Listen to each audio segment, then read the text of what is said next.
Picture this. You're living 40,000 years ago. There's no roof except stone, no door except a wall of falling rain, and it's been raining for 6 days straight. You can't hunt. You can't gather. You can't even see more than a few feet outside the cave entrance. So what do you actually do? Hour after hour, day after day, when the entire world outside becomes unlivable. This is the forgotten truth about surviving boredom, long before boredom was even a word.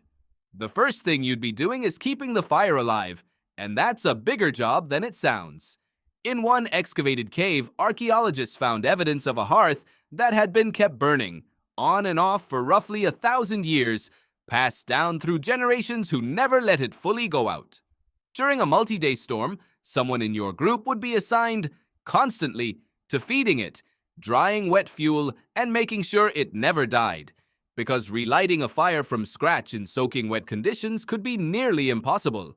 The second job is food. You can't hunt in a storm like this, so whatever you're eating has to already be prepared.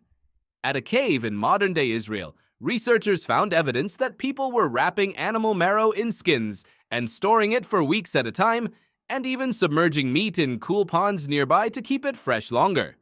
Long before refrigerators, humans had already figured out how to stockpile food for exactly this kind of situation, days when going outside simply wasn't an option. Here's something you might not expect. Water was still a problem, even surrounded by rain. In at least one cave, archaeologists found post holes in the dirt floor, evidence that people built a smaller shelter inside the cave itself, specifically to stop water dripping down from the ceiling above them. Getting rained on outside was one thing.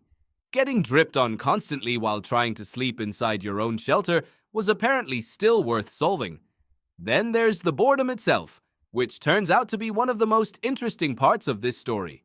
With hunting and gathering paused, with nothing to do but wait out the weather, some researchers connect this kind of forced downtime to some of humanity's earliest creative behavior. Toward the later Paleolithic, caves increasingly stopped being just shelters and started being used for something else entirely: painting, ritual, and gathering. Stuck together for days with nothing but firelight and each other's company, it's not hard to imagine how storytelling, music, or the earliest cave paintings might have started exactly this way. And once the storm passed, life didn't just pick back up instantly. Tools that had sat unused needed checking. Hides and clothing that got damp needed drying and repairing. Whatever food stores were left needed to be assessed before anyone could go back to relying on the outside world again. So the next time you're stuck inside on a rainy day, scrolling on your phone, waiting it out, remember, people have been doing exactly that for hundreds of thousands of years, just without the phone and with a lot more at stake if the fire went out.